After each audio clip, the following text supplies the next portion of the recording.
সমার্থক শব্দ পার্ট 2 নারী।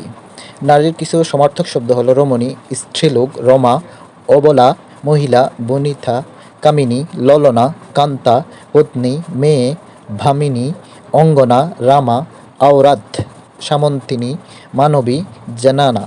পৃথিবী। পৃথিবীর কয়েকটি সমার্থক শব্দ হচ্ছে ধরা, ধরণী, ধরিত্রী, মহী, মেদিনী, ক্ষিতি, অবনী, বসুন্ধরা, বসুমতী, পৃথ্বী, ভুবন, অখিল, দুনিয়া, বসুধা, ভূমণ্ডল, জগৎ, মার্থ, ব্রহ্মাণ্ড, বিশ্ব, ভূলোক, উর্বী, মরলোক, সংসার, বসুমাথা, ধরাতল, মহী, আদিতি, ভূতল, ক্ষিতিতল, মর্থ, জাহান। বিদ্যুৎ। বিদ্যুতের কয়েকটি সমার্থক শব্দ হচ্ছে বিজলি, তড়িৎ, ক্ষণপ্রভা, চপলা, সৌদামিনী, চঞ্চলা, শম্পা, দামিনী, অচিরপ্রভা, অনুপ্রভা।